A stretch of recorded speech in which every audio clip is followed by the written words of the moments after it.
तो चलिए सीधा रुक करते हैं हमारे सहयोगी शैलेश का लखनऊ से, उनसे जानकारी लेते हैं। शैलेश, प्रशासन एक तरफ तो कोविड गाइडलाइन फॉलो कराने के लिए एक तरीके से मीटिंग कर रहा है, मास्क नहीं तो सामान नहीं, बड़ी बड़ी रैलियां भी एक साथ हो रही हैं, दोनों तस्वीर उत्तर प्रदेश की हैं, कैसे एग्जीक्यूट होगा, क्या सोचा जा रहा है? बिल्कुल, देखिए निश्चित रूप से इसका पालन कराना जो एग्जीक्यूशन पार्ट है वो इतना आसान नहीं है, क्योंकि देखिए निर्देश तो जारी हो रहे हैं, लेकिन उन निर्देशों के अगर असर की बात करें तो बहुत ज़्यादा भी कड़ाई नज़र नहीं आ रही है। जो इस बात में कोई दो राय नहीं कि पिछले अगर हम कुछ समय से देखें तो लोगों में मास्क का इस्तेमाल बढ़ा है, लेकिन वो उनकी अपनी जागरूकता कह सकते हैं या कह सकते हैं उनका अपना डर, क्योंकि लगातार कोरोना के मामले बढ़ रहे हैं। लेकिन अगर बात करते हैं हम पुलिस या प्रशासन के स्तर पर सख्ती को लेकर, तो ऐसी एक अगर हम नाइट कर्फ्यू के पार्ट को छोड़ देते हैं जो रात में 11 से सुबह 5 बजे तक अभी चल रहा है, तो उसमें ज़रूर सख्ती है, लेकिन इसके अलावा जो दिन भर की गतिविधियां उनमें उस तरह की सख्ती नज़र नहीं आती है। एक नज़ारा दिखाते हैं, हम इस समय मौजूद है हजरतगंज इलाके में, लखनऊ के जो हार्ट ऑफ द सिटी भी कहा जाता है, और यहाँ पर देखते हैं कि कितने लोग ऐसे हमें नज़र आते हैं जो बिना मास्क के यहाँ पर हैं। फिलहाल एक तस्वीर हम जो है देखते हैं, पहले से जैसा हमने पहले भी कहा, देखिए पहले के मुकाबले फ़र्क ज़रूर है। एक भाई साहब तो यही है। भाई साहब क्या नाम है? सलीमुद्दीन। मास्क नहीं लगाया हुआ आपने, क्या बात, डर नहीं लगता है? नहीं रखा, निकाल दुकान जा रहे जैसा। तो कहाँ है मास्क आपका? जेब में है। जेब में रहने से कोरोना से बच जाएंगे? वो बात सही है। इनका देखिए मास्क जो था वो जेब में था। फिलहाल लोग भी आप भी एक बड़ी संख्या है ऐसे लोगों की जो बिना मास्क। क्या ही कहा जाए शैलेश, ये चिंताजनक है और आने वाले वक्त को लेके परेशानी बढ़ रही है। उत्तराखंड में भी मामले बढ़ रहे हैं क्योंकि छोटा राज्य है, वहां पर भी चीजें स्प्रेड हो रही हैं। कैसी कंडीशन है पंकज से जानते हैं। तो पंकज, वहां स्वास्थ्य महकमा क्या कह रहा है, क्या स्थिति है?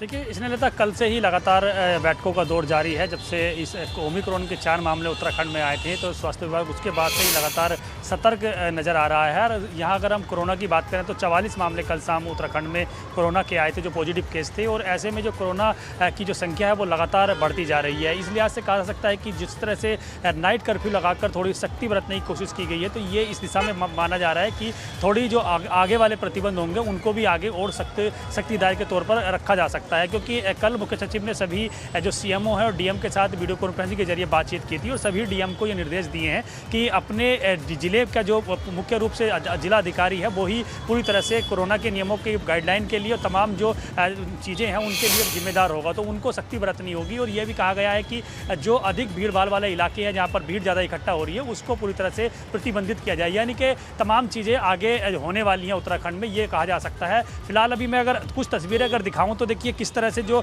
मार्केट का एरिया है वो लगातार लोगों की आवाजाही बनी हुई है। कुछ लोग ऐसे हैं जो मास्क लगाकर घरों से निकल रहे हैं, क्योंकि ओमिक्रॉन के मामलों के बाद कुछ लोगों में खुद ही अवेयरनेस आई है, खुद लोग ये चाह रहे हैं कि मामले फिर ज़्यादा ना बढ़े, इसलिए खुद ही सतर्कता बरती जाए। लेकिन कुछ ऐसे भी लोग हैं जो बिना मास्क के घरों से निकल रहे हैं, और लगातार जो भीड़ है वो कम होने का नाम नहीं ले रही है। खासकर जो बाज़ारों में है, बाज़ारों में बहुत ज़्यादा भीड़ होती है। इस वक्त जब 3 बजे का वक्त होता है, 3 बजे से लेकर 5 बजे तक बाज़ारों में बहुत ज़्यादा संख्या बढ़ी हुई होती है। उस लिहाज से कह सकते हैं कि अगर सरकार सख्ती नहीं करती है तो लोग भी उस चीज़ को आगे नहीं ले रहे हैं, लोग भी इसे अवेयरनेस के तौर पर नहीं ले रहे हैं, इसीलिए लोग लगातार मार्केट की ओर बढ़ रहे हैं, बिना मास्क के आ रहे हैं, सोशल डिस्टेंसिंग नहीं है, तमाम चीज़ें हैं जो हमें फॉलो करनी होंगी ताकि कोरोना के जो मामले हैं वो ना बढ़े जा सके। फिलहाल अभी कह सकते हैं कि नाइट कर्फ्यू के बाद थोड़ी सख्ती उत्तराखंड के अलग अलग बड़े शहरों में करनी शुरू हो गई है। नाइट कर्फ्यू में 11 बजे के बाद पूरी तरह से ये कोशिश की जाती है जो लोग बेवजह घरों से निकल रहे हैं उन पर सख्ती की जाए, उनसे पूछा जाए आप कहाँ जा रहे हैं। दिन के टाइम बिल्कुल भी किसी से कोई पूछताछ नहीं है। दिन में क्योंकि